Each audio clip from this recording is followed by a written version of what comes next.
Call Perfect Climate for all your heating and air conditioning needs. We are now doing plumbing also. 812-768-6161. I'm Hunter Wade at the Athletes Lounge podcast, and I'm here with my guests. Jeremy Jones, Evansville North. And Tyler Owen, assistant coach at Evansville North. So, guys, just starting right off, and we're at the point where you don't really get to see all what you have, but what can you do at this point in the season to I guess see what you have and what you're working with? The rules have been changed over the last couple of years, so it's actually way more beneficial for us now. So basically in August to about midway in October, we can go 2 days a week for 2 hours, do whatever you want to do, bunt coverages, first and thirds, batting practice live. So you kind of incorporate everything. So you get 7 weeks of practice, kind of a little dull period there. We just lift, condition, and then once December 6th hits, kind of the same format. Now, once we hit into January, we've been able to long toss as well. So we've got guys starting to crank up. We started bullpens last week. Getting a lot of hacks in. Obviously, it's gotten a little colder, so we've had to move inside the last 2 weeks, which is okay. We know we're going to get some swings in and get plenty of swings those 2 hour period. And then hopefully the weather breaks a little bit or we're able to get back outside on the football field. So, right now, how many kids are you missing, or how many kids are you expecting to show up, and how many kids are you missing out of that group right now? So we've got a couple with basketball. We've got 2 with basketball, a shortstop and a pitcher. And then we've got a couple with swimming still on the varsity side. So we've got a second baseman and an outfielder. And then younger guys wide, and this is usually what we see, is guys play multiple sports more, it seems like, the freshman, sophomore year. Yeah. So we've got a ton of basketball guys still missing in that group. So we're pretty thin as far as freshman and sophomore goes. Varsity guys, more by the time they get to that point, whether good or bad, they've tended to just do one sport now. So most of our guys are there, just missing a couple. So with varsity being I guess obviously the main focus or whatever, are they usually more prepared anyway? So what, I guess do you try to challenge the varsity kids more of what their workouts are around this time of year, because they're just, they're the vets already? Tyler can probably answer this better, just because, I mean, from the time when he played for me, that's how old I am. He graduated back in 05. Things were different then compared to they are now, as far as, man, I mean, the kids, especially just outside of when we have them, tend to put a lot more time in. You can probably. Oh, yeah. So, I would say whenever, back in the Stone Age when I was playing for him, things were just a little bit different. I guess kids didn't have as much of the background knowledge of, just basic X's and O's with baseball, like, bunt coverages, first and thirds, different things like that. So I feel like whenever I was playing, we had to spend a lot more time on that kind of stuff, even if you were at the varsity level. Whereas now, I mean, these kids are, pretty well versed in, a lot of these different aspects of the game. So yeah, we're able to challenge the upperclassmen and honestly even some of the lowerclassmen with different things, because we don't have to spend as much time on, the bunt coverages, the first and thirds, different things like that. So it's actually really nice because you're not spending an entire practice covering those things. It's more of, I guess, kind of a refresher course, as opposed to you're starting at, square one. So it's kind of nice. You mentioned your background a little bit, what you played for him. What's your background, Jeremy? What was your, I guess, background in baseball, and how did you get into coaching? I was here in Evansville, went to Bosse High School, and then it's actually kind of funny. My Legion coach was Mike Gady, and Coach Gady was our Legion coach for Eugene Pate. He got the USI job when I was a junior after my junior year, and I played for him on Legion ball. He recruited me, and I went out to USI and played out there. And then as soon as I finished up, I figured out I really like being around kids and coaching. I started doing junior Legion for Eugene Pate. My coach, who I love, his name is Robin Courtney at Bosse. I helped him out, and then when Robin retired in 05, I was actually the coach of Bosse from 2005 to 2012, and then I've been out here at North since 2014. So Tyler, then I guess with you, what's your full baseball, I guess, stuff been like? So honestly, mine was not as easy into the transition in the coaching world as his. So I played baseball at North High School, graduated in 2005, played for Coach Sparrow, God rest his soul. Great guy, great coach. As soon as I ended up graduating from there, I got a scholarship to play baseball at Murray State. Played 4 years of baseball at Murray State. When I graduated, I had no idea what I wanted to do. I was still basically majoring in baseball, and actually had a friend of mine that was coaching at a small NAIA school in Mayfield, Kentucky. And he asked if I'd be interested in coaching college ball. And I said, yeah, that sounds great. And so I went over there and was a volunteer assistant my first year. And then the dates, I have no idea, but I was the assistant coach. I think after that, after my first year of being a volunteer, I might've been the assistant coach for 5 years after that, and then ended up becoming a head coach. And unfortunately, my head coaching tenure was short lived. In the spring of that same year, our school actually ended up being shut down for a lot of reasons. Where honestly, the podcast would last a lot longer than however the 45 minutes that we're going to do. But long story short, ended up not being a head coach anymore, and just gave lessons, and was living in Paducah at the time. And, I got married, and we ended up, getting pregnant with twins. And my wife and I were kind of like, why the hell are we still in Kentucky? So we decided to move back to Indiana. And as soon as we got back to Indiana, I started working at ViewTech. Decided that wasn't for me. And, I was like, you know what, I think I would like being a teacher. And so ended up going through a transition to teaching program, got my teaching certification, ended up getting hired on here, and then got on this Yahoo's staff, and it's been great ever since. So what's when you guys are handling practice, do you guys take different position groups, or how does like the normal, I guess, practice when you have everyone function? That's a great thing about this group. And honest to God, this is the best coaching staff I've been a part of, is we have really 4 guys that, and they all specialize in something a little bit different, but everybody kind of knows, essentially what they need to know. And if Tyler wants to do infielders one day, I'll slide with the outfielders. We got another coach with the catchers. So we sort of roam around a little bit more than anything, because I think everybody's is good at everything, and it makes it so nice. And we've got such a good group of guys that, during the day we'll text each other, hey, what do you guys want to work on today at practice? In which T.O. will always say hitting. So I've got to, convince him that we do have to do defense at some point during practice. So if we're not doing the hitting aspect, what are we going to work on that day? And so we always throw it out there, and all the guys on staff have all been head coaches, which makes it great. But everybody just has their little niche, and it flows so well with our group. So why do you like hitting so much? I just need to know this now. Man, I'm an offensive guy. I love just the, everything about hitting, mechanics, the mindset. I've just always been fascinated with it. And, I loved hitting as a kid. And I just tell him, I'm like, dude, we could play the best defense in the world, but if we don't score any runs, we can't win. So. And your response is, Jeremy? I usually just stare at him. That's about it. Gives me a death look.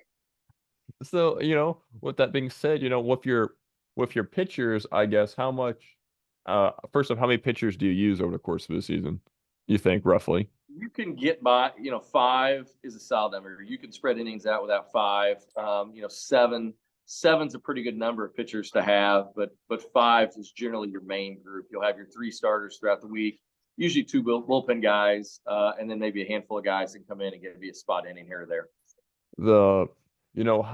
I guess not how creative, but what do your pitchers, you think work on most? Is it different pitches? Is it accuracy? What do you think you work on the most with in drills? And Teal and I are the same on this one, because we tell them to work fast and throw strikes. But generally, we have to have command of the fastball. I think that's the biggest thing with our guys is first pitch fastball percentage. If we can be around 70%, you get ahead 0-1 in the count, then you can use your arsenal. But if you're constantly 1-0, 2-0 behind in the count, you're not going to be able to do a whole lot. So especially beginning of the year right now, last week is our first week of throwing pins.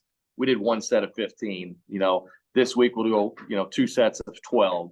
So it's a gradual progression to get our arms sort of built up as we're kind of incorporating the long toss as well. And we won't throw curveballs probably for the next 3 weeks or so. Once we hit that point, we'll start doing live hitters that middle part of February. And the goal is by the time we get to our first game, which is against Memorial on the 27th, that we can go 75 pitches or so if we need to with the starter. No more than that. We never go past 100. It's been a rare occurrence. I think one time in sectionals we had Nathan Toon through over 100, but our guys generally are 100 pitches or less. Yeah, in sectionals, it's a little bit different scenario where it functions a little bit differently. What's I've always asked this of basketball coaches, and that's a little bit different. But do you try to get your guys to watch baseball as much as possible? Yeah, Absolutely. Absolutely. Like we talk about it all the time. Like, and I think it's just different, like the kind of society that we live in. When I was a kid, I watched baseball all the time. Like that's pretty much what I watched. And, you still have a handful of kids that still watch the game. Like they'll watch college games, they'll watch professional games. But I think there's so many other things that, kids are interested in now there's a that lot of stuff. oh my gosh, there's, video games and Fortnite and TikTok. And like they would much rather watch that kind or do that kind of stuff than, watch a baseball game. And I mean, yes, we try to urge our guys like, hey, you can learn some things by watching, college games or professional games. And I don't know whether they listen, who knows? But they still, even with like RBI baseball, when our kids are playing RBI baseball and our guys do it all the time, at least they're seeing situations and they're seeing success rates and that sort. And even with, because, my son, he's seventh grade, he's on TikTok or on YouTube, the short YouTube videos of baseball highlights are still, they're still getting exposed to it. It's just there's so many social media channels now. It's just outrageous. You can get pulled away from your focus. Yeah. The ADHD crowd here that we have. So, what's the what's kind of baseball like, around this time when it's, in Evansville, what are we working with? Some days where it's 5 degrees. Yeah. We're lucky, and I'll be honest, we just had a conference in Indianapolis, and we're the southern tip, obviously down here in Evansville, and we have an opportunity to get outside so much more than those guys in Indy or South even Bend. go to the northern part and South Bend and those areas. So we are fortunate to be able to go outside and having the football field that's turfed. It's amazing for us. We can get our ground balls and our work in out there. Our cages have some turf in it to go up there and hit. January is the most difficult month for us because you have girls and boys basketball season still in full swing. Once girls finish up, it's easy for us to get inside and get some hacks in the gym. But we try to utilize whatever we can, and it kind of varies week to week and sort of day by day, depending on your temperature and your rain. How big of the weight room is a thing for you guys? It's a hell of a lot different than it was 10 years ago, 15 years, 20 years ago. Our guys lift basically every day. It's amazing just to see physically how strong these guys are now compared to even when Tyler was in high school, how much different they are. I mean, we have guys that look like men out there. And I think, you see it in their results, whether it's exit velocity, ability to throw harder. I mean, velocity has never been better as far as the high school level, college level goes. And I think all that comes back to the weight room. So because of, so you guys mentioned, throw hard, throw quick, throw hard, throw strikes. Exactly. Is control, and maybe it's just for luck of kids, but has control been an issue in terms of, keeping it over the plate, or have you guys been pretty fortunate with guys who are just naturally, I guess, controlled? I think it's most of, since I've been here, we've had some pitchers that are, they can throw strikes. Now, do they struggle at times with their command? Absolutely. I think every pitcher goes through that, but no, I don't think we necessarily have ever had the point where, we're trying to focus on strictly just throwing strikes. Now, if you're talking about trying to command other pitches for strikes, then I think we work on that a lot. But no, we've been super fortunate with, some of the pitchers that we've had, and, they've come to us already with, God-given talent to be able to throw pretty hard and also be able to locate. So now the flip side, we haven't had a guy that throws in the 90s. So I think we would probably see more control issues, when we're in that 82, 84 range. If they don't throw strikes, we're not going to win the ballgame anyway. But we have, and Tio's right, the ability to throw the first pitch strike, get ahead in that count, it just changes the dynamic of the at-bat. What's the, I'll ask this kind of niche. Is there any struggle to get kids to play catcher at the high school level, or is it pretty much you get lucky and someone's always coming up from middle school willing to do it? Well, we're a 4A school, so we do have a bigger pool to sort of draw from. But I can see that certainly being an issue. And the other issue you kind of run into is if you have a really good catcher that maybe is a sophomore, and those younger guys see, man, this guy's going to start the next 3 years. I don't want to catch. There's no way I'm going to play. And so guys maybe in 8th grade would transition to a different position, knowing they may be blocked by that spot. Call Perfect Climate for all your heating and air conditioning needs. We are now doing plumbing also. 812-768-6161. I didn't even think about that. That's a fair point. It is a very niche position out there. That's Oh, not many people. you're No you're one wants exactly to. right. Like I remember as a kid, everyone wanted to catch because you got to wear all the equipment, you got to wear the helmet and everything. But then once people realize like there's more to just wearing the equipment, you actually get beat up by balls. People are like, yeah, I don't want to do that anymore. Be it by balls, and then you're sitting there in the humidity with heavy equipment, and you're squatting all game. Yeah. And then they're chucking stuff at you.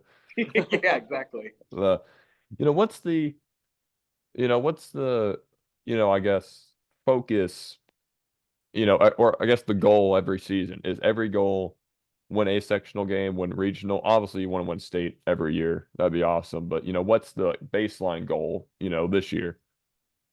Usually we tell our guys that if there's 3 goals at the beginning of the season. One, you want to win 20 games. If you can, if you're at least 20-8 in the season, that's a pretty good season.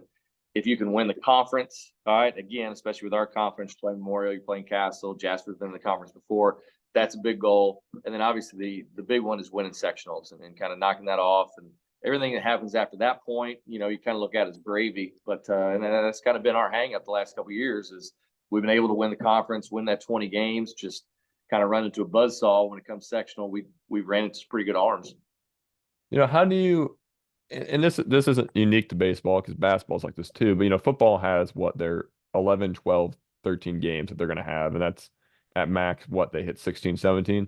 So how do you keep your guys focused, I guess, throughout that whole stretch where they're playing, where they play almost 30 games, and I guess you hope they play up to 30, 35 games? That's honestly, that's a really good question. I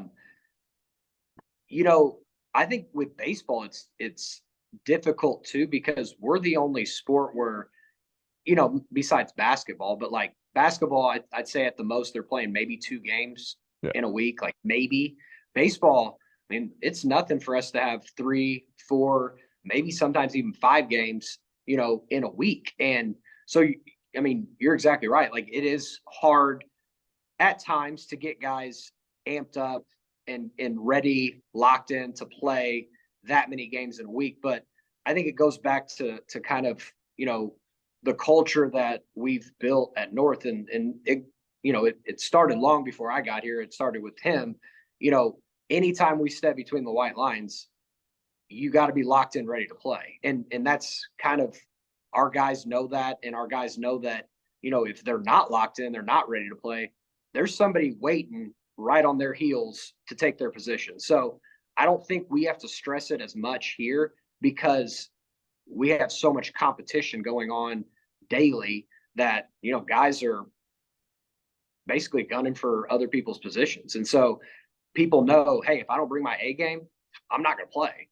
Yeah, I think this is probably the hardest time of the year for us is you get to that backside of January, beginning of February, where you're a month away from tryouts. You're stuck inside. You're stuck kind of the minutia of hitting.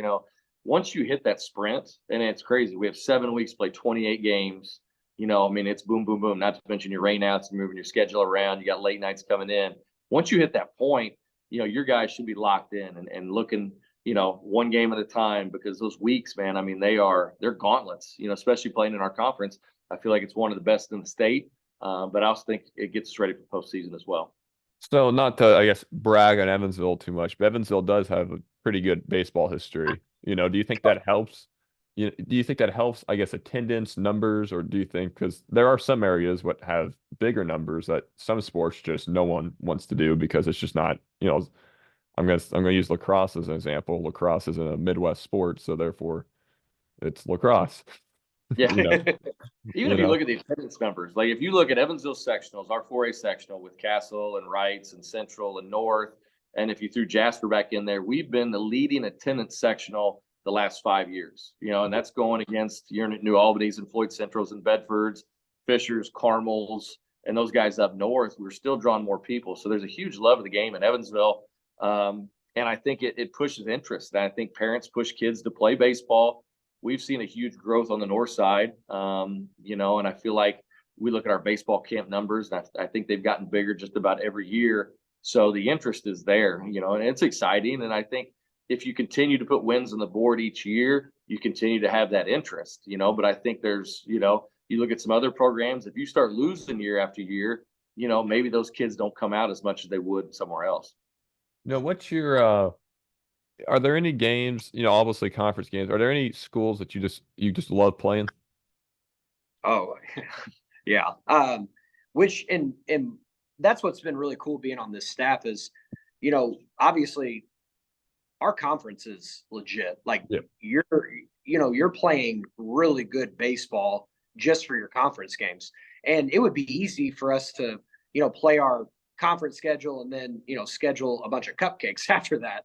But, that's not what we want to do. We want to, try to challenge ourselves, and we want to get our guys ready, to play the best competition. And, even like since I've been on staff, we have played some phenomenal teams. Like, every year we go and we play Floyd Central, which, I mean, they are ridiculously good. Like last year they had, just on one staff, they have 4 Division I arms. Like that's Yeah.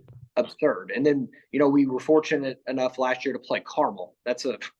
Gosh, that's like a college campus. And the talent they had over there was, it was crazy. And, we play Bedford every year. That's another great school.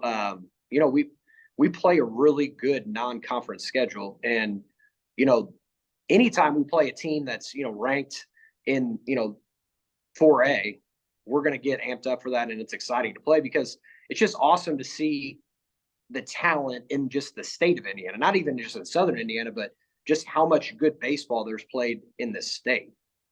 So you mentioned that, I don't think it's a secret. Southern Indiana is kind of like its own little part of the state. It's kind of different. It's got a different climate even than like the rest of the state. So is there a pride when you're able to hang with a Carmel, which as you mentioned, Carmel functions essentially as a big city school for all intents and for all intents and Yeah. purposes. It functions like a massive school. Is there pride when you're able to book those games and then hang with and hang around with them? It's, you always want to compare and kind of see where you're at. There's rankings out there and Yeah. different teams rank in different spots. And you're not sure, anytime you're going against Carmel and they've got 55, 6,000 kids and you're right there with them, it's cool. But at the same time, last year we had a lead going to the 7th inning. We came from behind, had a big 3-run homer in the 7th by Riley Singleton, and then lost that bottom of the 7th. As fun as it is competing against those guys, Well, it's you wanna equally win. just ripping your heart out. Yeah. After you lose that game, so it's great, but at the same time, we want to beat those teams, and Yeah. we feel like we should be right there with those guys. And so, but if you look at the games we lost last year, we lose to Floyd Central. Their lefty's going to Louisville. He did a good job throwing against us. We lost against Carmel. We lost against Tilly twice for Castle. The games we've lost, we've lost some pretty good arms. So Baseball is such a percentage, kind of driven game because like no one's going to do, no one's going to hit, every ball they see every, game. So, how do you, I guess, keep guys, spirits up when they slump or, stuff like that? Because it's baseball and basketball both are games where it's all rhythm based. And then when someone's out of a rhythm, sometimes you have to, drag them back in. that's where that's where having great assistant coaches comes into play, because those guys, they can go to these guys in the dugout, put their arm around them, encourage them. And our guys do a really good job of using technology to help guys. And so if Hunter's struggling with the swing, we can videotape, hey, here's what we need to work on. Let's stay after practice today. Let's get here early today. Let's work on your stuff. Let's take some more ground balls out there. So, the opportunities are going to be there for those kids to get back in the lineup. And I think it really helps having the coaches that we do to put those guys in situations to not be stuck on the bench for the rest of the year, to figure out what can I do better? How do I get back in there and compete again? What's the hardest thing to work on, I guess? Not right necessarily right now, but what's the hardest thing to get kids to adapt to, what you guys do? Bunting for base hits. And bunting in general. And we do, we talk a lot about bunting because when we see guys, and it seems like, man, the last 5 years especially, so many guys throw over 90 miles an hour. Okay. So just putting the ball in play is going to be key. But if you get a runner at third base, we can sack that guy in. We can squeeze that guy in. That's really important. And having the ability, especially with some of our lefties, we have Ty Rumsey's at University of Evansville now. Cole Decker's going to IU, lefty with speed at the top part of the lineup. If you can drop that bunt down or even bring that third baseman in and shoot a ground ball past that guy, we're going to steal second, we're going to steal third. It's just finding a way on base. And so it's accepting that bunting is cool because, kids watch so much Major League Baseball or they, listen to Moneyball. It's high school baseball. Kids are going to screw things up. The defenses are going to screw things up. It's not like the bigs. And so getting our guys to believe that I'm doing this for the team, this is going to help us win a game, and be able to do that, freshman, sophomore year, by the time they get to me and T.O., they're set. They're ready to go. They accept the fact that, hey, this is what we do at North Baseball. This is how we win ball games. Kind of coming close near the end there. You both play college baseball, so go ahead and brag on yourselves a little bit. What was the You can go ahead. I tell you what, I love my time at USI. I got to start for 4 years out there. And I'll be honest, my sophomore year, I was probably 0 for the month of March. Like I was reading books. Like I didn't know what was going on. I couldn't get a base hit. And I read the Middle Game of Baseball, and it was the greatest book. It changed my approaches to the plate. I would put too much pressure on myself. And once I did that, and I had like a little duck fart sort of fall in there for me, I got really hot the rest of the season. I played really, really well. And then my junior year, I came back and I had kind of the same principles, and I ended up hitting 431 my junior year, which is just, it's weird to think about because I wasn't a great hitter, but I let my mind get in the way a lot of times when I was up at the plate, especially my freshman and beginning of the sophomore year. And so once I was able to sort of not think, like see ball, hit ball, I was a much better player, and I had a great time at USI. And the lessons I learned there, I've tried to help develop our players with as long as I've been a coach. Yeah, and Murray State. Yeah, Murray State, like coach here. I mean, I was super fortunate to come into a situation my freshman year where I got the opportunity to start and ended up earning a starting position for the majority of the year. Which that's really what you want going into your freshman year, just an opportunity to play. So I was a starter my freshman year, actually ended up starting all 4 years there. Had a pretty decent freshman year, took my lumps with Division I pitching. There were definitely some days where I thought, man, maybe I shouldn't have been here. Like maybe I'm not good enough to be here. And so you have a lot of doubts. It's just that mental side of baseball. But, I had a lot of great teammates there that, kept encouraging me. And then sophomore year had a monster year, was all conference, hit like 370 something. Just basically kind of what coach was saying, just was able to keep things simple. And more than anything, a lot of pitchers didn't know who I was, and I batted lower in the lineup. So I got a lot of fastballs, and those were a lot easier to hit than anything else. So if it was a fastball, I was swinging at it. It didn't matter where it was.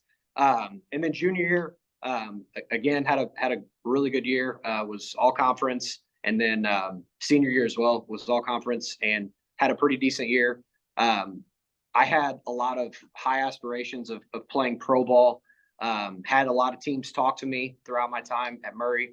And you know what? It didn't work out. And I think when guys get drafted, I think obviously you've got to have talent, but there's got to be a lot of luck in there too. Yeah.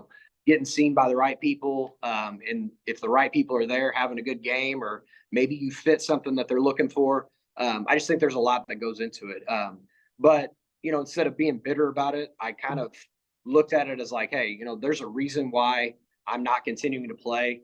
I felt like my purpose was to try to, teach the game and try to, teach kids about some of maybe the mistakes that I made as a player. And, honestly, I feel like I've gotten so much more out of being a coach than I did as a player. Like it's just really cool to see guys finally get things that you're talking about, and you see that light bulb go off. And I mean, there's really no feeling like it. So, Both of you are clearly, love the game of baseball. So what's it mean to be able to not only play at high levels, but then continue, coaching it, for, into adulthood? It makes coming to work super easy. I'll be honest with you, man. I love it. And we love it. We text each other all the time, and we could finish practice and we'll call each other. We finish games, call each other to the point where our wives are ready to kill us for not going home and, being with the family because we want to still talk about baseball. But it's fun. And like Tio said, it's just watching our kids that, kids are, I know you hear negative connotation about kids a lot today.